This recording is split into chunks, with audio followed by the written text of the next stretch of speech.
يعاني من مشكلات كثيرة في السنوات الماضية.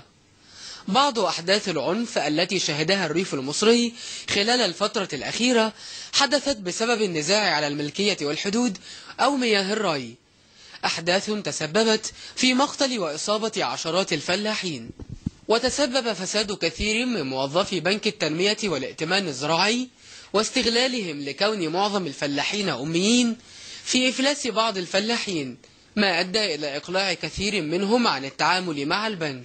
وللفلاح مشاكل أخرى مع هيئات كثيرة بالدولة كهيئة أملاك الدولة والضرائب العقارية ومديريات الزراعة وأجهزة الحكم المحلي. كما يعاني الفلاحون من انتهاك حقهم في سكن ملائم وعدم وجود مرافق وخدمات، إضافة إلى قرارات الإزالة والهدم الخاصة بمنازلهم. وهناك مشكلات أخرى ناتجة عن عدم توافر مياه الري، ما أدى إلى تبوير آلاف الأفدنة وانسداد بعض الترع. ويعاني معظم سكان الريف المصري من عدم توافر مياه شرب نظيفة، كما تشهد مستشفيات القرى المصرية نقصا شديدا في المستلزمات الطبية وتدني الخدمات الصحية بها.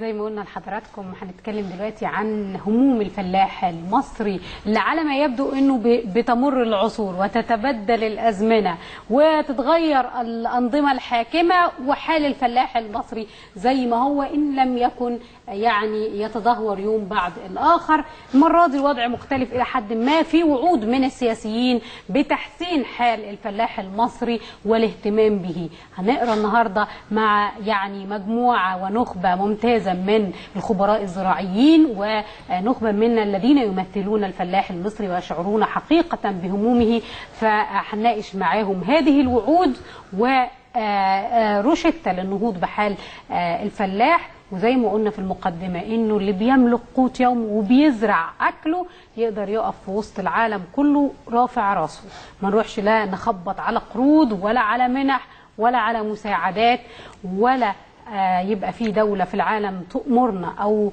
تخضعنا لرغباتها. اسمحوا لي أرحب بضيوفي الأعزاء في الاستوديو: مهندس مظهر عيسى أبو بكر، رئيس قطاع الصعيد بالنقابة العامة للفلاحين، أهلا وسهلا بحضرتك. ودكتور خليل الملكي، الخبير الزراعي البارز، والفلاح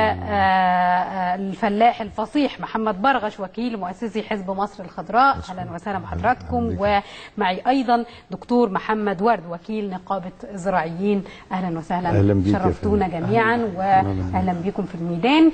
وابدا مع حضرتك مهندس مظهر، تحدثني عن لقائك بالرئيس وما دار بينكم بخصوص الفلاح المصري.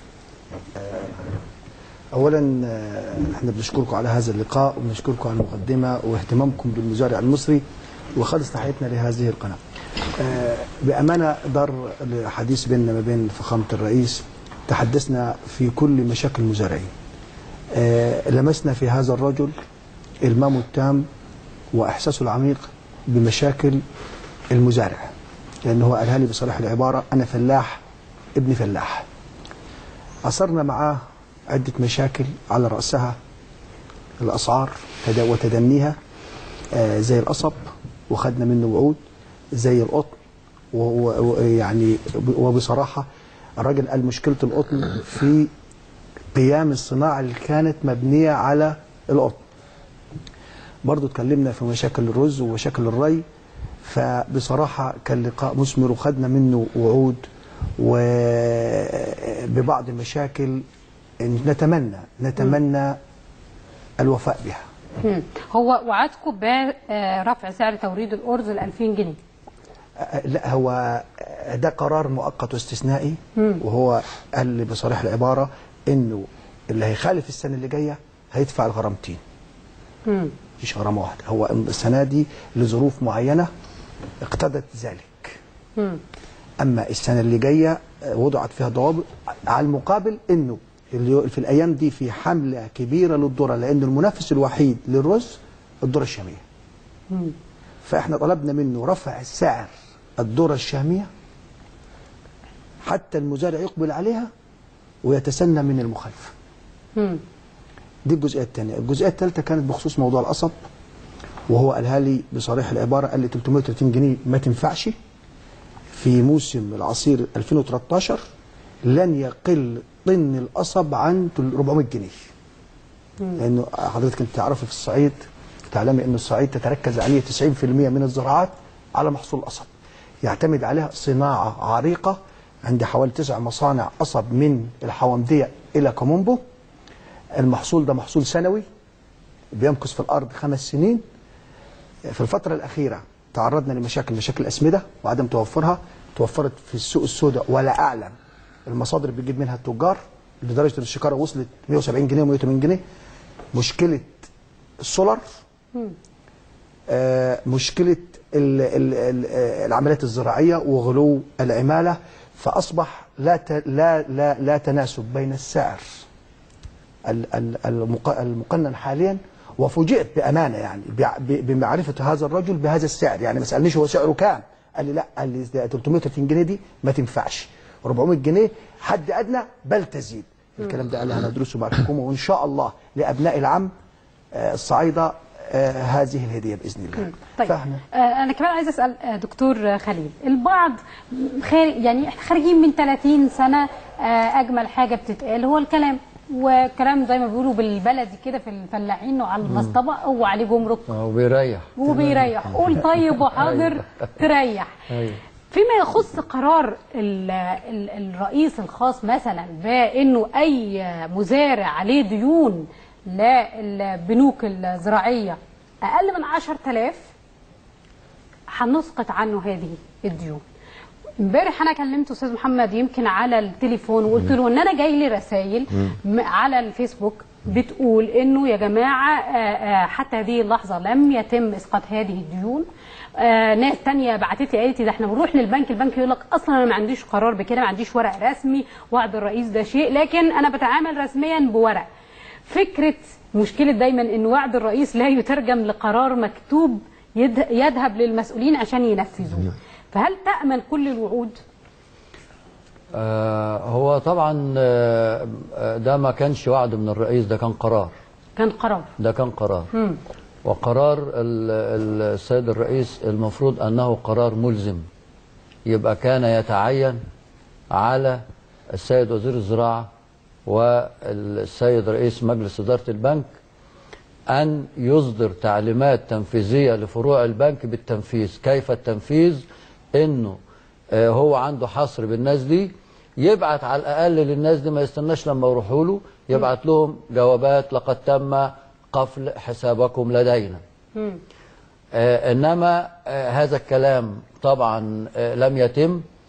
طبعا احنا لسه بنقعد بنحصر وبنشوف وبنعمل ومش عارف ايه. أخطر من هذا، قرر الرئيس أيضا في نفس هذا القرار أنه إعادة أو دراسة موقف من تزيد مديونتهم على 10,000 جنيه.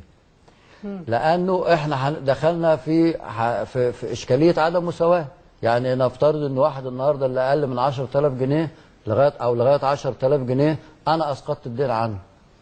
ألا يعني يتعين في هذا الأمر كمساواة وعدالة اجتماعية ان اللي اكتر من 10,000 جنيه اسقط له 10,000 قصادهم وبعدين اجدول له التانيين؟ حتى هذه الدراسه اللي الرئيس قررها مش بس لم تفعل، وانما اللي حصل انه البنوك اخذت اجراءات قانونيه ضد من يزيد مديونيتهم عن 10,000 جنيه. البنوك بتاخد شيكات ضمان للقرض وليست شيكات اداء. نعم. ومع ذلك ادى التعليمات، خدوا الشيكات دي يعملوا بقى جنح شيكات بدون رصيد للمتعاملين مع البنك. لا معلش الكلام ده خطير قوي. لا ده انا يعني قرار الرئيس جه على دماغ الناس؟ مش قرار الرئيس، لا خلينا نفصل ما بين ان الرئيس بيقرر شيء والمسؤولين في بنك التنمية بيعملوا شيء آخر.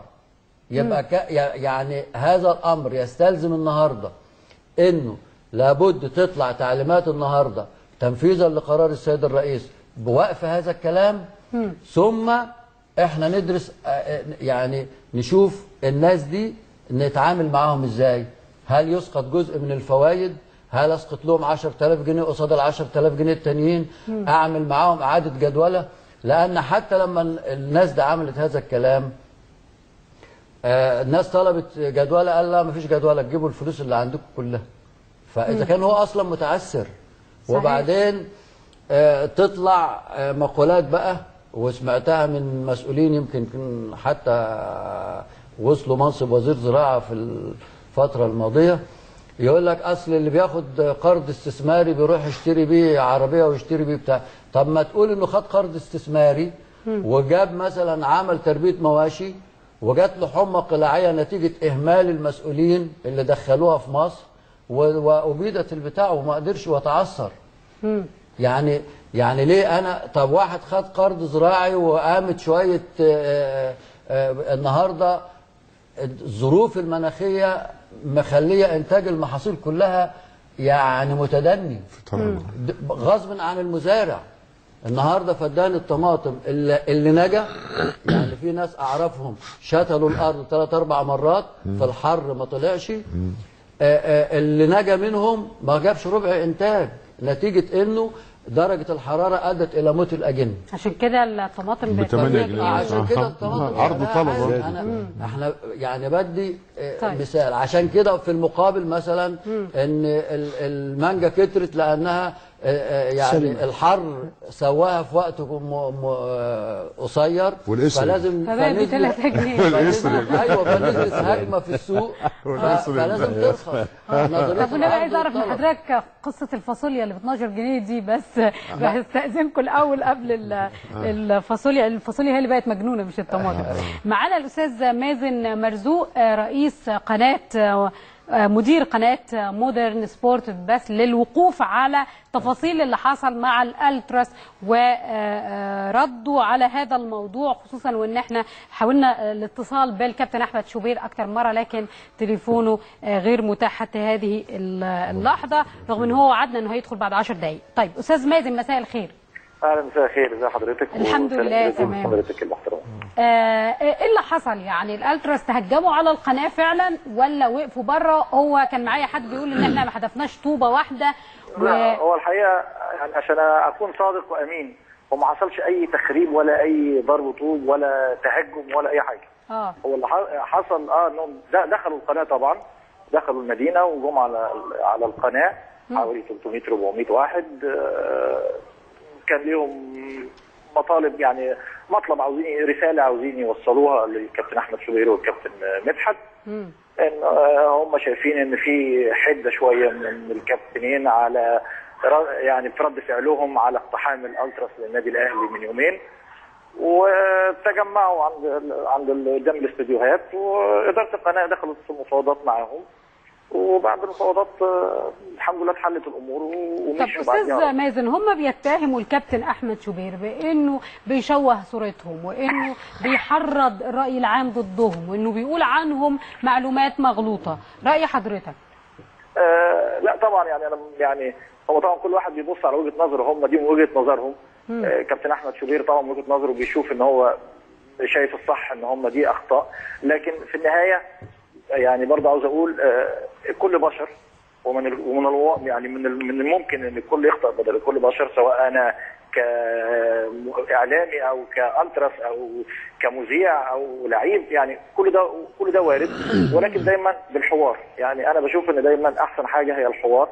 ان الالتراس طبعا انا بقول لك في اخطاء طبعا عندهم، ولكن برضه لابد ان الحوار مع الالتراس من جميع اجهزه الدوله، سواء كوزاره رياضه كانديه كحكومه، عشان نشوف مطالبهم لو مطالب الشهداء فعلا ما اتحققتش.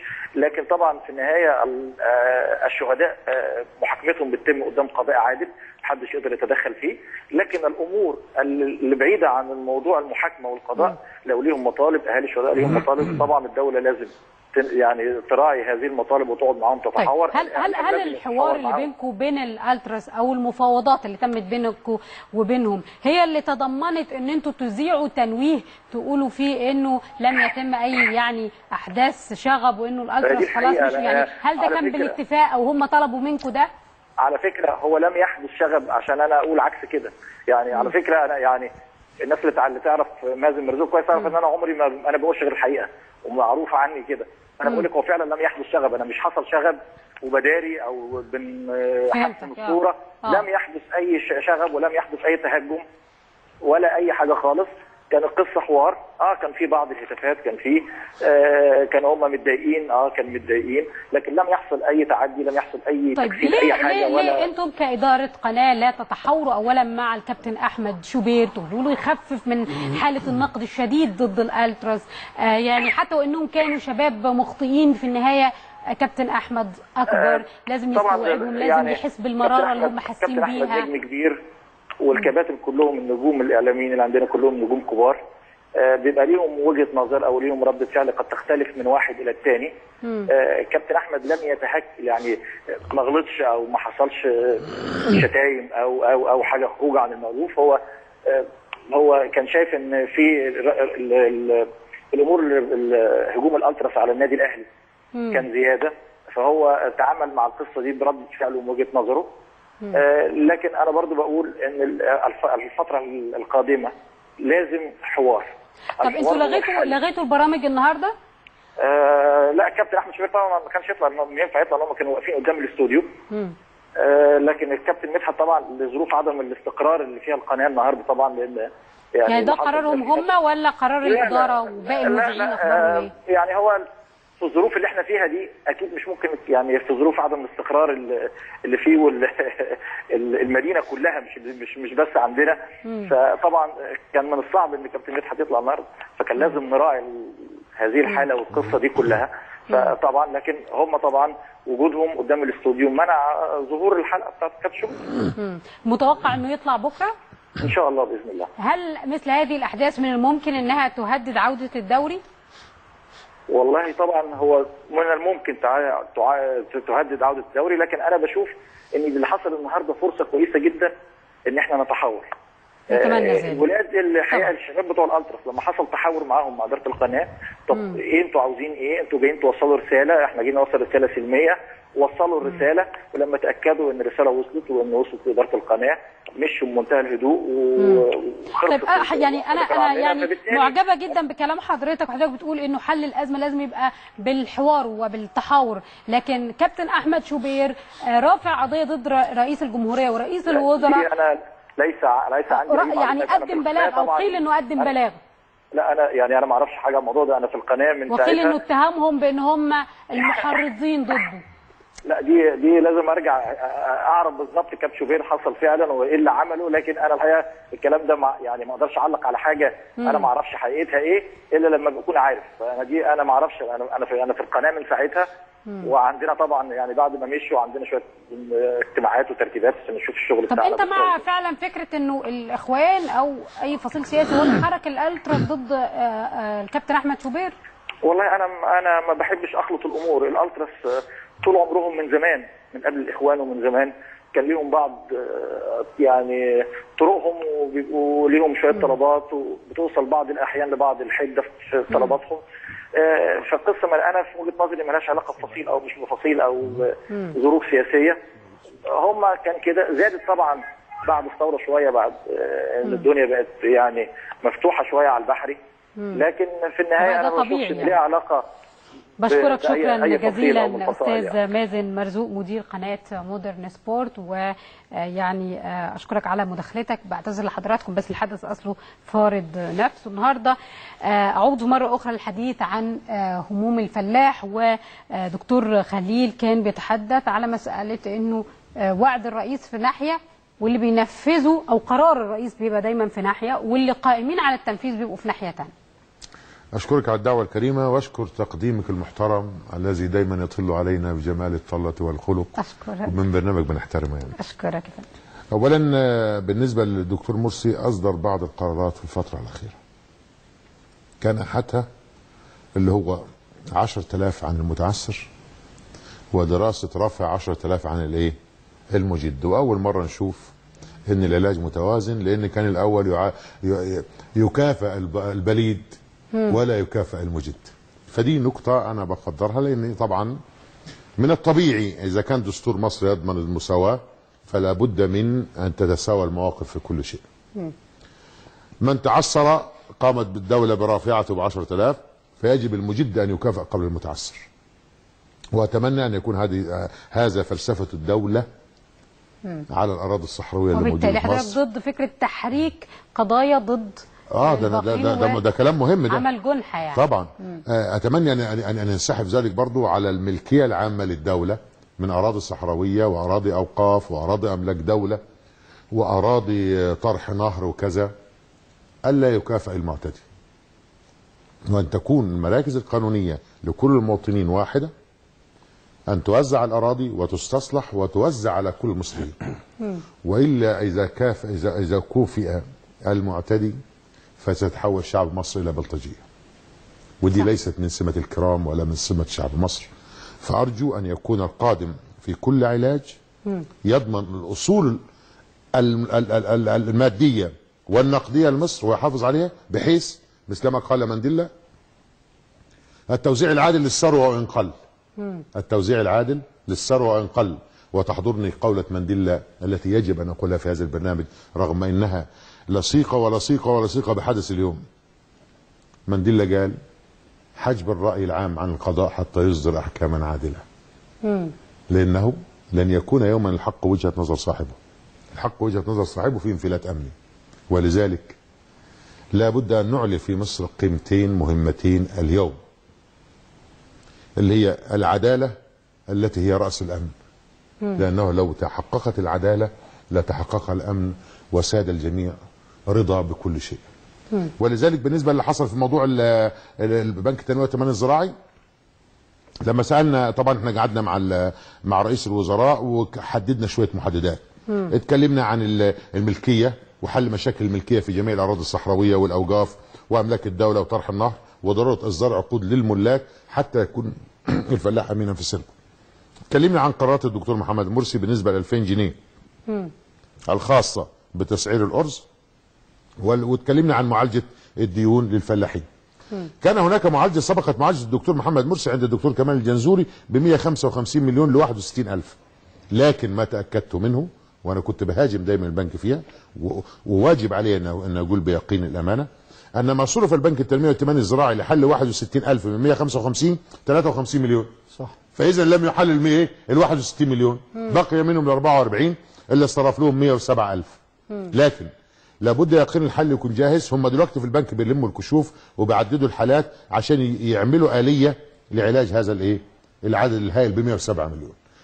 أرجو أن يصل لمستحقيه. على صعيد آخر لابد أن يرفع كشف بالتانيين حتى يكافئ المجد برفع 10,000 منين، ودي مش عايزة كلام، يسقط من الحسابات على طول. اتكلمنا على ان الفلاح دلوقتي لا مؤاخذة غير آمن في سربه. اتكلمنا على إصدار وثيقة لحماية جميع مخاطر الزراعة المصرية، الزراعة، الثروة الحيوانية، الداجنة، السمك، المناخ، بقى دودة، مرض، كل حاجة ضد جميع مخاطر الزراعة. اتكلمنا عن إحياء صندوق الموازنة، لأن صندوق الموازنة بيحدد سعر ارتباط، سعر معلن. لو قل عنه الدولة تعوضني ب 10 20 30 اللي قل عليه، لو زاد يديني الفرق. يبقى الفلاح هنا بينتج وهو آمن على نفسه. يبقى زي أي موظف يعني تورط سعر الطن بتاع الزراعة المعينة أو المنتج المعين بالسعر المحدد في الحكومة. لو السعر قل لو الحكومة تعوض، الحكومة تعوضك بالفرق. لو زاد تديني الفرق. تمام. يبقى في سعر معلن اللي هو سعر استرشادي عشان يريح. متضامن قوي يعني انه لو زاد هيدوك الفرق. انا بقول لحضرتك حاجه، ده هو هيبقى سعر السوق. اصل هو حج نفسه رئيس الجمهوريه يا استاذه، حج نفسه قال هياخد بالاسعار العالميه، بس طالما هياخد بالاسعار العالميه لابد ان نرتبط بالمنظور بالاسعار العالميه. بس هو عشان ياخد منك بالاسعار العالميه هيسيب لك السماد بالاسعار العالميه. لا مش كده، ده المفروض غلط في مصر. ده لو خد مني بالاسعار العالميه لازم يطبق عليها منظومه الدعم العالمي في دول العالم كلها. نعم. منظومه الدعم العالمي بتتراوح بالدول الغنيه والدول الفقيره والدول المتوسطه بين 32%، ال 35 بتوصل الى 65%. 65% صح. ماشي يا استاذه. بس ده انتزعتوه منه يعني، اتفقتوا على حكايه الدعم العالمي ولا هو هيجي بعد كده يقول لك انا باخد منك بالسعر العالمي بس اصرف انت بقى على المنتج بتاعك؟ لا يمكن. لا هدعم البذره ولا هدعم الاسمده ولا هي مش مدعومه اصلا. هي اصلا مش مدعومه اساسا. مش دعم. وبعدين دلوقتي السعر العالمي شغال زي بست من عربيه طالع نازل. طب تفرحني سنه طالع وتكرر طول السنين نازل؟ صح. لا، تعال نلعبوا بقى اللعبه كلها. يبقى نطبقوا المنظومه العالميه للاسعار العالميه اللي بتتراوح حدها الادنى 32% دعم الناتج من الزراعه او الثروه الحيوانيه او الداجنه او السمكيه والمناحل، في بعض الدول 65% حتى نطبق ذلك. الاهم من كده ان احنا حطينا سعر لا يقل عن 400 جنيه لاقماح العام القادم. العام القادم، تسليم العام القادم. تسليم العام القادم. نعم. حطينا سعر 300 جنيه لمحصول الذره اللي هيورد ورد 10 سعر لا يقل عن 300 جنيه. نعم. حطينا للقصب سعر العام اللي هو العصر اللي جايه 2013 لا يقل عن 400 جنيه وحسب درجه الحلاوه. تمام. حطينا لمؤاخذه بالنسبه للقطن 1200 جنيه للوجه البحري و1100 جنيه للوجه القبلي. ده سعر لا يقل عن يعني يكافئ جهد الفلاح. يعني لا مؤاخذه هو يكافئ لدرجه اذا استمرت الاسعار بحالها الان، لكن لو ارتفعت الاسعار هتاخد الاخضر واليابس. وخدنا الرز كمعامل، لان الرز في ظل ارتفاع العالمي لاسعار مستلزمات الانتاج حاليا بين 1600 ل 1700، يعني من 1600 جنيه ل 1700 جنيه. ولذلك اذا كنا مجتهدين ومجدين، وكلام ده على الورق اللي قلناه مع رئيس الوزراء الدكتور هشام جنديل، وانا ساظل لاخر لحظه واثق في سلامه النيه. اوعى تكون شربت شاي بالياسمين. لا انا شربه العشاء. خدت بحضرتك. الناس قالت لك ايه ده عم محمد طول عمره معارض، انا شربه العشاء رئيس الوزراء يبقى شرب شاي بالياسمين. على فكره برضو او بعزنا عم الحاج محمد، هم الجماعه الخبراء الاقتصاديين موجودين خيفه الفتره اللي جايه فيها جفاف، فالاسعار هتولع عالميا. عالميا. وهم عمرك شفت امريكا تمام بتصرخ من الغذاء في الفتره اللي جايه؟ طب احنا دولتنا نايمه من 2008 عندما قالت منظمه، يعني هو اصلا قصد حضرتك انه الافضل له انه ياخد من الفلاح المصري انه ما يستوردش. فيش مفر يا استاذه. هي كمان انا في هذا المكان وهقول كلمه صغيره بس. اتفضل. وقد اتي له مره اخرى او قد لا اتي حسب عمري ما مكتوب عند الله. ان شاء الله. في حلول الله يبارك فيك، في حلول 2015 قالت الفاو سنه 2008 على الدول الفقيره لابد ان تضاعف منتجها من الغذاء 5 مرات. نعم. وتضاعف مساحه الاراضي المستصلحه 5 مرات، لان بحلول 2015 سوف يكون الحصول على الغذاء امرا صعبا. نعم. تعريف الفلاح محمد 2015 ده يعني بعد بكره جاي اهو على السكه بحود اهو بلف لفه يوتن وراجع. عشان اودنا وهم اللي محظوظين الخبراء الاقتصاديين دلوقتي. تعريف البسيط للفلاح محمد برغش بيقول مهما امتلكنا من النقود فاننا لن نستطيع غدا ان نشتري غذاء. مهما امتلكنا لان من يعطيك الغذاء سيقرضك حياته، وما سجل الشهاده التاريخ ان يقرض بشرا لبشر لحياته. ولذلك اول بوابه الدكتور محمد المرسي يفتح مكتبه في رئاسه الجمهوريه يستقبل الباحث والفلاح وباطول فتره ممكنه، ويحطوه قدام مسؤوليته اللي متعلقه في رقبته. واقسم بالله لو وصلها غير الفلاح والباحث ما هتوصل وهتضل الطريق. اسمعنا مره وما تسمعناش بعد كده، بس هنقول لك الحقيقه. نعم. دكتور محمد ورد، المشكله تكمن في اقامه مجلس قومي للزراعه ولا المسميات مش مهم؟ بسم الله الرحمن الرحيم. هو بداية بس بشكر يعني قناة التحرير على هذه الاستضافة الجميلة، ربنا يبارك فيكي، ونشكر الأستاذة رانيا ونشكر فريق الإعداد بالكل. يعني هو زي ما حضرتك بتقولي، يعني احنا خلينا بقى يعني بلاش يعني نجري ورا المسميات بقدر ما نجري ورا احنا عايزين ايه، احنا فين وعايزين ايه. احنا مصر بلد زراعي شئنا ما بين، اقتصاد مصر يعني ما تهزش الا لما احنا سيبنا الزراعه في الفتره اللي فاتت. خلينا نتكلم بقى بصراحه، والله ليس هجوما على احد، ولكن لما جت الحكومات السابقه اهملت الزراعه واهملت مهنه الزراعه واهملت كل ما يحيط بالزراعه، واهملت الفلاح المصري واهملت المهندس الزراعي المصري. خلاص بقى حال الزراعه الحال اللي احنا فيه ده، فاحنا عايزين بقى نظره شامله لاصلاح الزراعه. يعني الضيوف الكرام سبقونا وتكلموا كلام جيد جدا، وده كلام فعلا بيدل ان هم يعني يمسوا الواقع. واخد حضرتك؟ بس هنا دلوقتي احنا عايزين بقى نظره شامله، بالك عايزين نحمي الزراعه كمهنه، عايزين نحمي الفلاح يعني كراجل يمتهن مهنه هي دي اكل عيشه، عايزين نحمي اراضينا. واخد بال حضرتك؟ عايزين نرجع مصر بقى رائده في الانتاج الزراعي، يبقى نحط كده بقى روشته علاج. واخد بال حضرتك؟ يعني موضوع اللي تفضل بيه الحاج محمد وقال احنا دلوقتي عايزين نعمل صندوق موازنه الاسعار، ده لابد يتعمل صندوق موازنه الاسعار.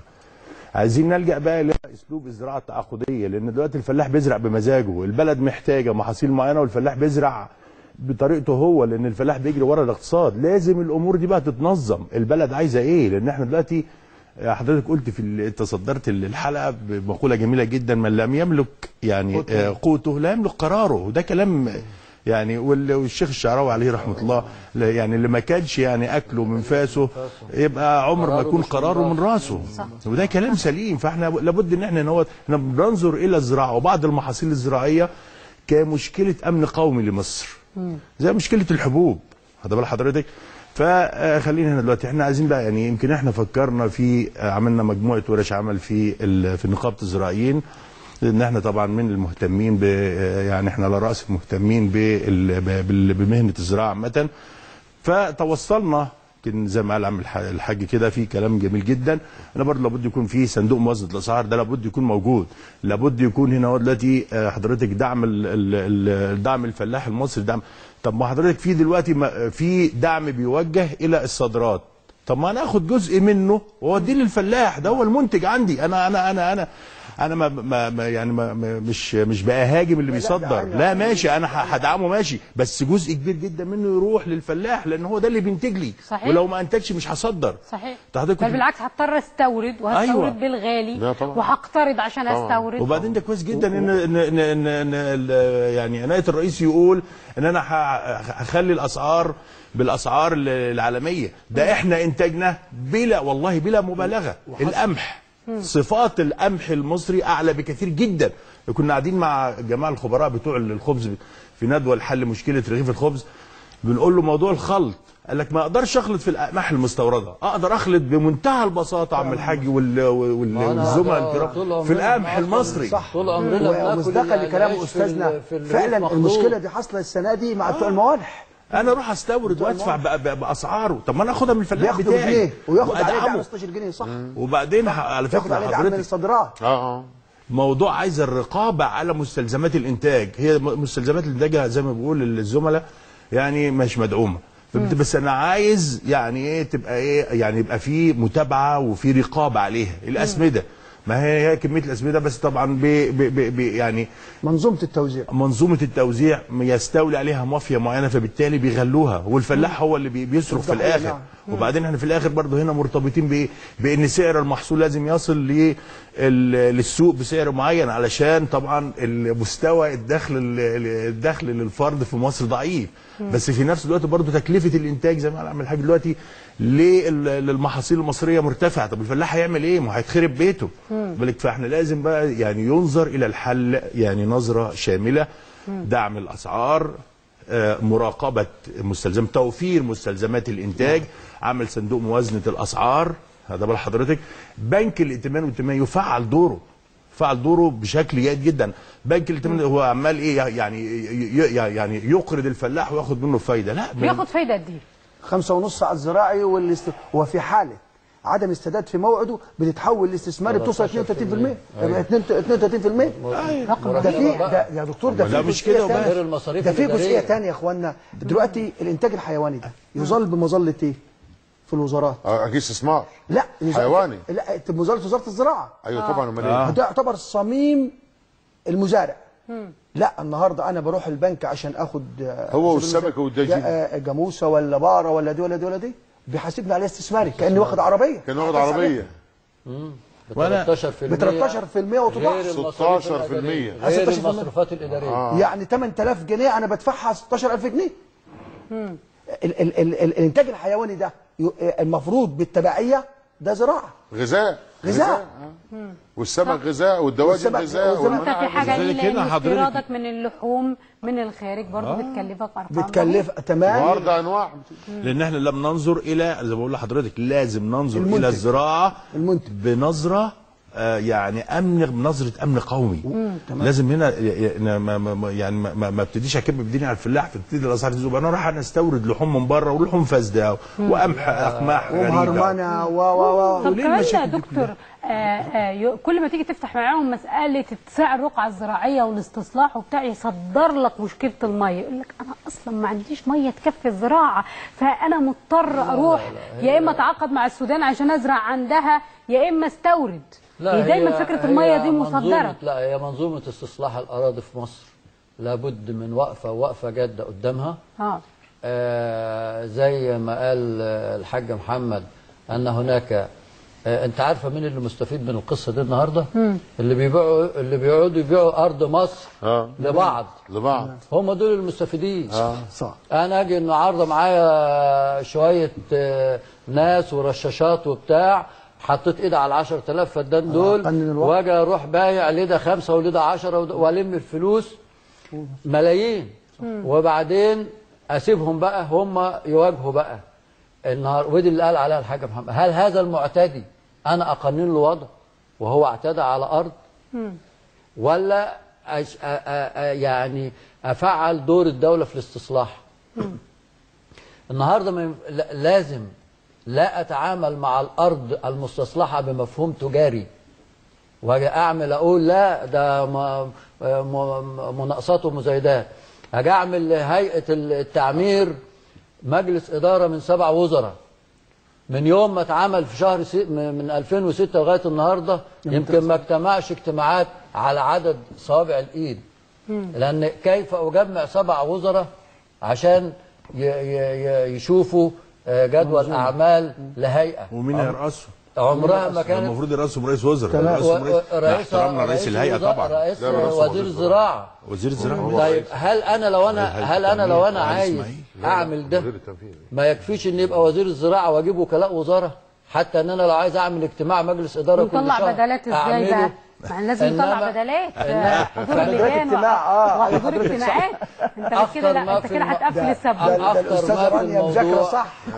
اخطر ما في الموضوع ان المنظومه لم تتغير لان القائمين عليها لم يتغيروا. برافو عليك. انا بروح اغير، اجيب الدكتور هشام قنديل رئيس وزراء، وبجيب الدكتور صلاح وزير زراعه، ثم باقي المنظومه كما هي.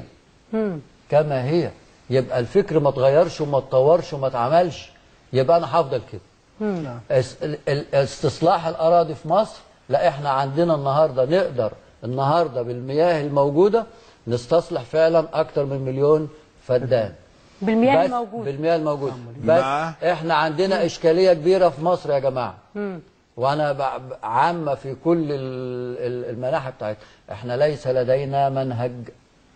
صح. ليس لدينا الوسائل الحديثه ري التنقيط ومش عارف ده ممكن مشروع تشكي. انت عارفه حتى ما عنديش منهج في تطوير الري في الاراضي القديمه. يعني النهارده لما يجي يقول لي تطوير الري في الاراضي القديمه ابطل طلع بشويه اسمنت وبعد اسبوعين يتكسروا واقول عشان الميه ما تتسربش في الجوانب. مش ده حل. ده النهارده المزارع الاراضي القديمه ده عرف الري المتطور بالرش وبالتنقيط وبيطلع يعمله في الجبل. هو اللي بيسعى اليه وشاف الانتاج ده اللي انا اسعى اليه. هو مصداقا لكلام استاذنا مش ان انا ابطل ترع. يعني نفسي يبقى في منهج. انا ما اجيش الوم ان انا ببيع الارض في تشكي ب50 جنيه. لا، انا ادي الارض في تشكي ببلاش. بس اقول للراجل اللي خد ال100,000 فدان ده انت هتزرع ايه؟ واقعد كده وفي مده زمنيه هنا بقى هنا هتخلي المنتج هتسوق في الداخل قد ايه؟ موضوع المجلس القومي مجلس الزراعه بقى اللي انت سالت فيه. هو ده المفروض ان يكون دوره منوط بيه سياسات، ان يضع سياسه واضحه للزراعه. يتشال عبيد يجي زيد في الوزاره قدامه، هي دي. ده احنا محتاجين ده مصداقا لكلام استاذنا. في حضرتك مشروع قائم كلفت عليه الدولة مليارات تصل لحوالي 18 مليار جنيه. مشروع مساحته 65,000 فدان في وادي النقرة جنوب مصر. المساحة وادي النقرة أسوان. حضرتك هذه المساحة في سنة 2005 تم تدشين هذا المشروع. فيه 11 محطة رفع مية. ال11 محطة، المحطة الواحدة اتكلفت 800 مليون جنيه. شوف كده ازاي. تم تبطين الترعه بطول 65 كيلو. هذه الاراضي اساتذتنا ونحن بنحترمهم الابحاث اللي اتكتبت عنها، اولا ارتفاع مستواها عن سطح البحر 55 متر. ده مفيش نسبه رطوبه. انا اعرف ناس فيهم من البحيره، شوف البحيره شمالا زرعه موز، رغم انه شوفي كده الموز ليه بيئه معينه على التنقيط والرش.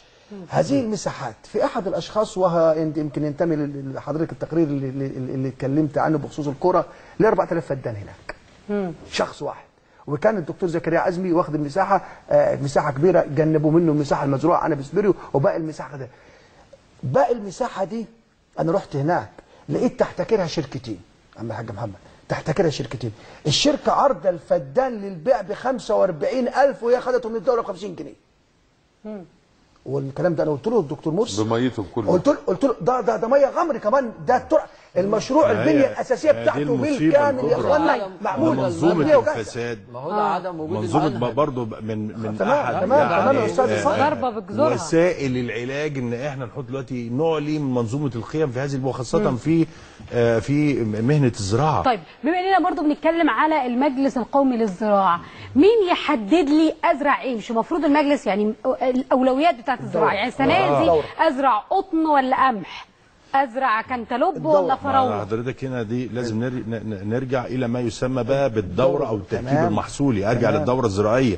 وبعدين ده هنا مش كده وبس، بس حتى في الدوره الزراعيه انت ممكن تزرع اكتر من منتج. انا هقول لحضرتك مش الدوره الزراعيه استاذي والميزه النسبيه اللي انا ايوه لسه انا هقول لحضرتك. هو ده اللي انا قصدي عليه. هقول لحضرتك هنا دلوقتي انا بعمل الدوره الزراعيه مع مراعاه المنطقه نفسها والميزه النسبيه للمحصول، لان كمان بعد انا اكون عايز بقى بنظره اشمل واوسع. ده انا دلوقتي هعمل الى جانب، يعني احنا يعني عرضنا على احد وزراء الزراعه في الفتره السابقه، والراجل رحب بهذه الفكره. واحنا عندنا الدراسه موجوده في نقابه الزراعيين. خد بال حضرتك، انا كنا بنقول احنا عايزين نعمل دلوقتي في القرى الجديده وفي الاراضي الجديده نظام القرى الزراعيه الصناعيه المنتجه.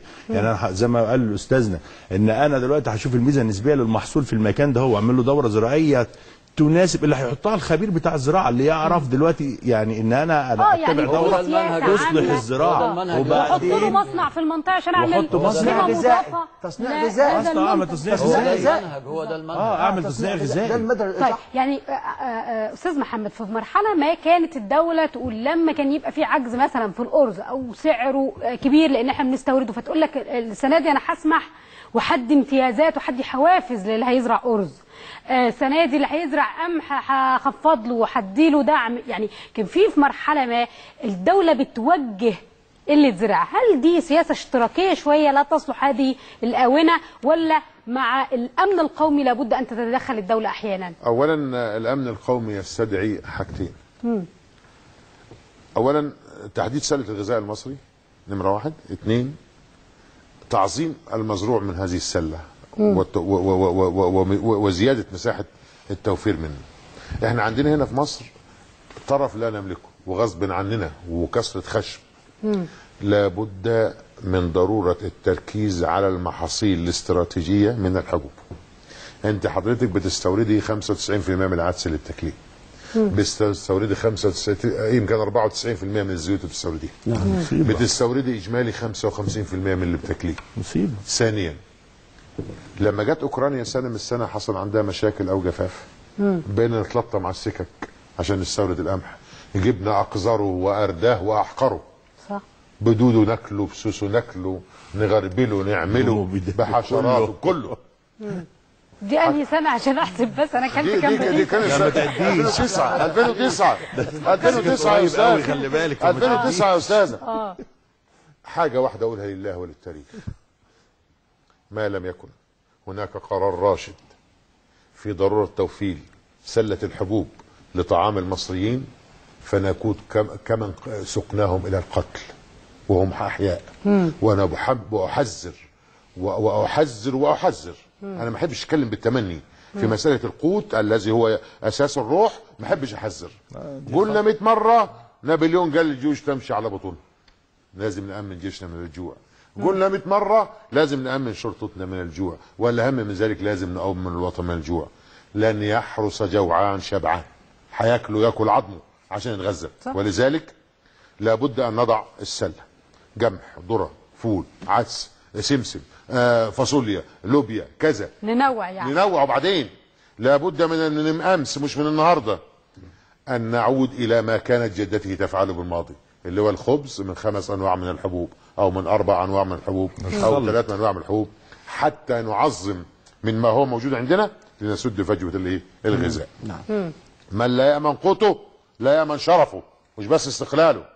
فلذلك القادم ما كانتش امريكا يا ناس بتصرخ عمرها من الاكل، كانت بتكبه في البحار وكان الجمح اوله السعر بتاعه صرخت طيب. من الجفاف. ولذلك رساله الى من بيده امن مصر: قبل ان تؤمنوا مصر من الخوف امنوها من الجوع. نعم صح، ونعم بالله. طيب انا بشكركم. معايا 3 ثواني، كل واحد هياخد ثانيه يقول لي فيها شيء واحد بس ينقذ مصر وينقذ الفلاحين. والله زي ما بقول لحضرتك، سياسه واضحه بالك برؤيه واضحه تصدر من المجلس اعلى او من اي جهه تحط سياسه عامه ينفذها. سياسه زراعيه واضحه حتى لو المسؤولين اختلفوا. دكتور اتفضل. اراده سياسيه للنهوض بالزراعه في مصر، وليعلم المسؤولين ان اعجاز الله في الزراعه في مصر ان مصر هي البلد الوحيد الذي ينتج فاكهه او محاصيل الصيف في الشتاء. وشوفوا البطيخ بينزل في مصر صحيح. في يناير وفبراير، وهاتوا لي دوله بتعمل نستغل نعم ربنا علينا، نستغل الموارد اللي ربنا مديها لنا لاستغلال الناس. اتفضل يا باشمهندس. مصر زاخره بعلماء معهم ابحاث حبيسه الادراج في شتى المجالات، وخاصه في قطاع ترفع انتاجيه وخاصه في قطاع الزراعه. نتمنى تفعيل هذه الابحاث سوف ترفع من قيمه الانتاجيه الى 3 أضعاف. 3 أضعاف، نتمنى ذلك. وده يعني كانت روشتة لمن يعي ولمن يريد أن ينهض بهذا البلد. أنا بشكر حضراتكم شكرا جزيلا. مهندس مظهر عيسى أبو بكر رئيس قطاع الصعيد بالنقابة العامة للفلاحين، أشكرك شكرا جزيلا. دكتور خليل الملكي الخبير الزراعي البارز، شكرا جزيلا على وجود حضرتك معانا. عم محمد برغش وكيل مؤسسي حزب مصر الخضراء إن تحت شاء الله حزب الفلاحين القادم يا رب، وأنا هنضم للحزب بتاعك يا استاذ. شكرا جزيلا. ودكتور محمد ورد وكيل نقابة الزراعيين، أشكرك شكرا جزيلا. بشكر حضراتكم على حسن المتابعة، وغدا بإذن الله حلقة جديدة في الميدان الساعة 7:30 مساء، فتابعونا. تحياتي رانيا بدوي، تصبحوا على خير.